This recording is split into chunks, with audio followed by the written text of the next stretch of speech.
ഇനി കുറച്ച് special covering ആവും ആ ഭാഗത്തുണ്ടാവും. ഞാൻ നേരത്തെ പറഞ്ഞില്ലേ മലയാളികളുടെ ലൈംഗിക ദാരിദ്ര്യം. അപ്പൊ ഇത് മനസ്സിലാക്കിക്കൊണ്ട് 2 മലയാളി കപ്പിൾസ് രംഗത്തെത്തിയിട്ടുണ്ട്. സത്യത്തിൽ സണ്ണി ചേച്ചിയൊക്കെ എന്ത് ഇതാണ് കളിക്കളം പോയി, ഇവിടുത്തെ പണി പോയി. ഇതാണ് ഇപ്പൊ സോഷ്യൽ മീഡിയ പറയുന്നത്. ഞാനല്ല, സോഷ്യൽ ഞാൻ കണ്ടിട്ടില്ല, ഞാൻ കണ്ടിട്ടേ ഇല്ല.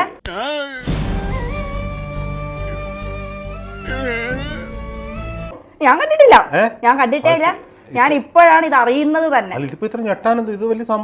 അല്ല, അതിപ്പോ ഈ സ്ത്രീകളെന്താ എങ്ങനെ പെരുമാറണേ? ഞാൻ കണ്ടിട്ടുണ്ട്. എങ്ങനെയുണ്ട്? അഹങ്കാരം പറയല്ലോ, അതിന്റെ കുറച്ച് ഭാഗങ്ങൾ കണ്ടിട്ട് ഹോ എന്റെ ഉള്ളിൽ നിന്ന് പോയി. ഞാനിത് പിന്നെ എങ്ങനെ ഉണ്ടെന്നൊക്കെ ചോദിച്ചു കഴിഞ്ഞാൽ അത് ഓരോരുത്തർക്കും ഇത് അനുഭവിക്കുന്ന പല രീതിയിൽ അതൊക്കെ പറഞ്ഞു തരാനൊന്നും പറ്റത്തൊന്നുമില്ല. ഓരോരുത്തർക്കും ഓരോ രീതിയിലാണല്ലോ. ചിലർക്കൊന്ന് കാണുന്നതിൽ സന്തോഷം, ചിലർക്കൊന്ന് കേട്ടാ മതി, ചിലർക്കൊന്ന് തൊട്ടാ മതി. ഞാനിത് നേരത്തെ കണ്ടിട്ടുണ്ട്.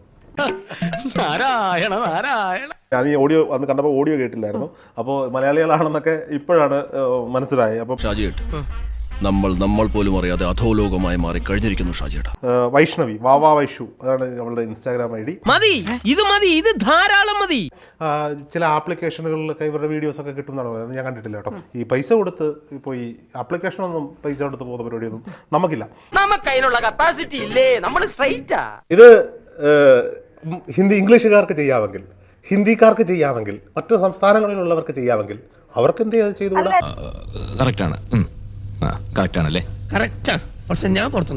ഇനി ഇതൊരു കുടിൽ വ്യവസായമായിട്ട് ഇവർ കാണുമായിരിക്കും.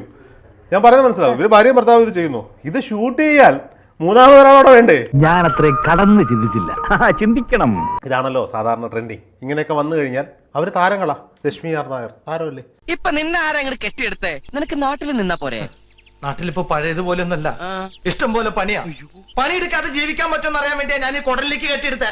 അല്ലാതെ ഇത് ഒറ്റക്കെടുത്ത സെൽഫി വീഡിയോസ് അല്ല. ഞാൻ അതിനുവേണ്ടിയാണ് ഇത് കണ്ടു നോക്കിയതെന്ന് പറഞ്ഞാൽ ചിലപ്പോൾ എന്നെ ട്രോളും. അതുകൊണ്ട് ഞാൻ പറയുന്നില്ല. ഞാൻ അതിനുവേണ്ടി ഒന്നും കണ്ടു നോക്കിയതൊന്നുമല്ല. ഞാൻ അവിചാരിതമായി കണ്ടുപോയതാണ്. ചാരപ്പണിയാണല്ലേ? യുദ്ധരംഗത്ത് മാത്രമുള്ള ഒരു പട്ടാള തന്ത്രമാണ് ഞാൻ പ്രയോഗിച്ചത്. നിങ്ങൾ കാര്യമറിയാതെ എന്നെ തെറ്റിദ്ധരിച്ചില്ലേ? ഒരു തെറ്റിദ്ധാരണയില്ല.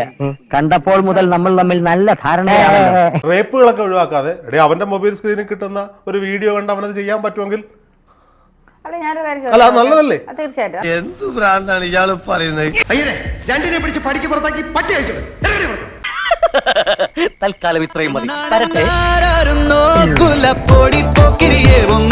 കാണിച്ചാലെല്ലാം കാണൂല.